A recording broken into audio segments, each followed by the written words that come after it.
Pada tanggal 6 Agustus 1945, kota Hiroshima dijatuhi bom atom oleh sekutu. Dan pada tanggal 9 Agustus 1945, giliran kota Nagasaki yang dijatuhi bom oleh sekutu. Kejadian ini memberikan penderitaan bagi rakyat Jepang, sehingga pasukan Jepang semakin melemah. Pada tanggal 12 Agustus 1945, Soekarno dan Hatta selaku pimpinan BPUPKI dan Regimen Widudiningrat sebagai mantan BPUPKI diterbangkan ke Dalat, Vietnam untuk bertemu Marsekal Terauchi untuk memberikan kemerdekaan kepada Indonesia.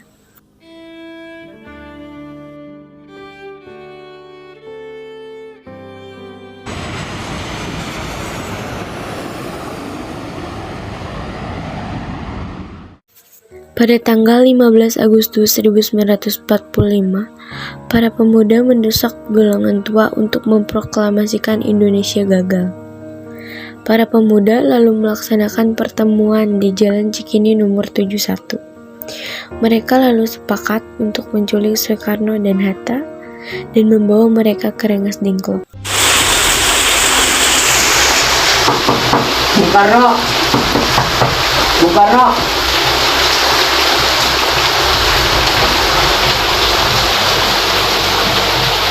Ya, silahkan gitu.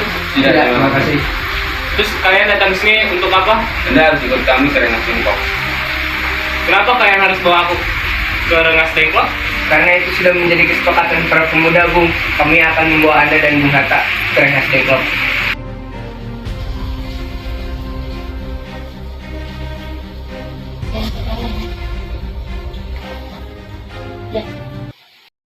Rombongan pemuda yang membawa Soekarno dan Hatta tiba di Rengas Dengklok.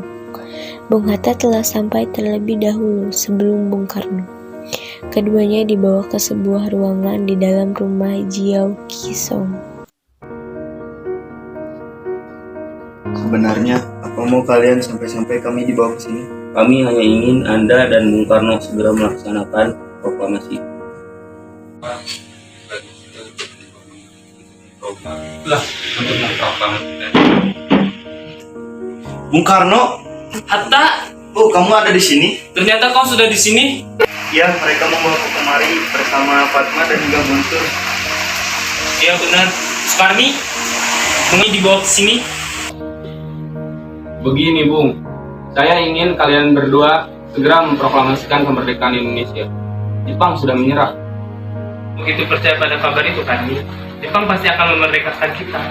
Tapi bukan sekarang. Tidak, Bung. Kami tidak setuju. Kami ingin kemerdekaan kita murni oleh kami, tidak dengan hadiah dari Jepang. Itu benar Bung, jika kita merdeka atas hadiah dari Jepang, itu merupakan bentukan dari Jepang. Kita bisa dijajah lagi Bung. 17 Agustus 1945 dini hari, di ruang makan dalam rumah Laksamana Maeda, berkumpullah Ir Soekarno, Mohatta, Ahmad Soebarjo, Soekarni, Sayuti Melik, dan BMD untuk merumuskan naskah proklamasi. Bagaimanakah naskah proklamasi ini? Saudara, bagaimana bunyi naskah proklamasi kita? Sayuti, tolong buktikan naskah ini.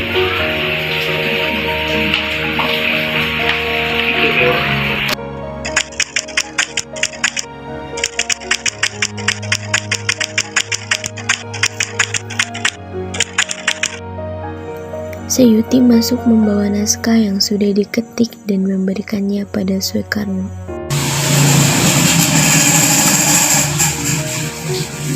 Baik.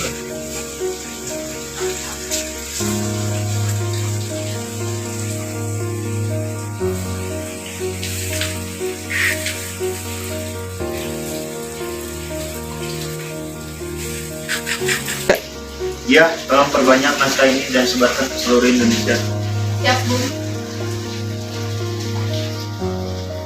Soekarno menyuruh Fatmawati untuk menjahit bendera, tetapi Fatmawati hanya mempunyai 2 kain, yaitu kain merah dan kain putih. Tapi Fatmawati tetap menjahitnya, sehingga bendera itu disebut Sang Saka Merah Putih. Indonesia tanah air beta, pusaka abadi nan jaya. Indonesia sejak dulu kala tetap dipuja-puja bangsa. Jumat pagi pukul 10, semua orang telah berkumpul di halaman depan rumah IR Soekarno di Jalan Pegangsaan Timur nomor 56 Jakarta untuk mendengarkan pelaksanaan proklamasi. Bung Karno, Bung Hatta keluar ke serambi depan rumah, diikuti dengan Ibu Fatmawati. Bung Karno mendekati mikrofon sebelum pembacaan proklamasi dengan mengucapkan pidato pendahuluan. Bangsa Indonesia ingin merdeka, dan walaupun tuan-tuan halangi dengan bom dan dinamit dan meriam yang berasal dari Australia, Amerika, dan Inggris, kita akan merdeka. Kita tentu merdeka. Kita pasti merdeka sebagai matahari terbit di hari besok. Janganlah tuan-tuan mencoba memikat hati kami dengan kata-kata. Sebab bangsa yang telah gandrung kemerdekaan tak dapat dipikat oleh kata-kata lagi. Kemerdekaan adalah seperti hidup dan mati. Tidak ada setengah hidup, tidak ada setengah mati. Hidup atau tidak hidup, mati atau tidak mati, hidup atau mati, mati atau hidup, merdeka atau tidak merdeka, tidak ada tingkatan lagi di antaranya. Kami telah gandrung merdeka, janganlah bermain dengan kata-kata. Lagi pula, Van Moog dan Van der Plas, tidakkah tuan-tuan di belakang kata tuan-tuan itu, tuan-tuan telah sediakan bom dan dinamit? Tidakkah tuan-tuan bersama-sama Amerika, Inggris, dan Australia telah menyerang bangsa Indonesia, membakar kampung-kampung Indonesia, mematikan orang-orang Indonesia, menjandakan perempuan-perempuan Indonesia, menyatukan dan menyatimkan anak-anak Indonesia? Tuan-tuan pun telah mengetahui pemuda Indonesia sedia mati untuk kemerdekaannya. Ditarakan tuan-tuan mengenal kejantanan amat dengan kawan-kawannya. Di balik papan tuan-tuan mengenal pemuda-pemuda Indonesia dari barisan berani mati. Ratusan ribu pemuda Indonesia telah masuk ke Isintai dan Jibakutai. Sebab sekali lagi saya katakan, kami gandrung kemerdekaan. Semboyan kami ialah merdeka atau mati. Bagi kami tidak ada tanah air sonder kemerdekaan, tidak ada kemerdekaan sonder tanah air. Kalau tuan-tuan menyerang kami dengan pedang dan bom dan beril dan meriam, maka kami akan melawan mati-matian, berkelahi mati-matian. Dan yakinlah, tuan-tuan tidak dapat mematahkan kami. Kami pasti dibantu Tuhan, kami pasti akan merdeka. Setelah membacakan pidato, lalu IR Soekarno membacakan teks proklamasi kemerdekaan.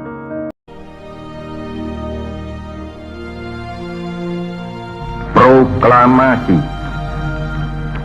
Kami, bangsa Indonesia, dengan ini menyatakan kemerdekaan Indonesia.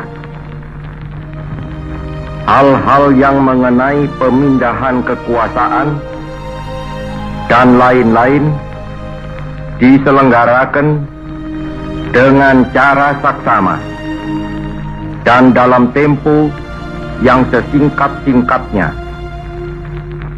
Jakarta, 17 Agustus 1945, atas nama bangsa Indonesia, Soekarno Hatta.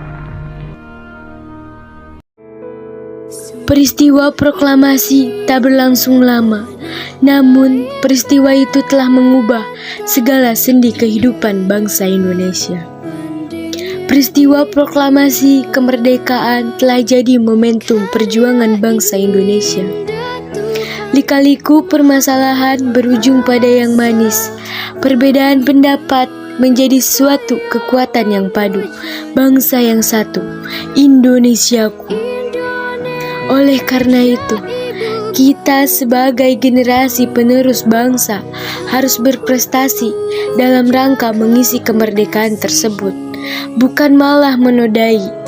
Kita harus bisa balas budi para pejuang tanah air zaman dahulu dengan cara mempertahankan kemerdekaan.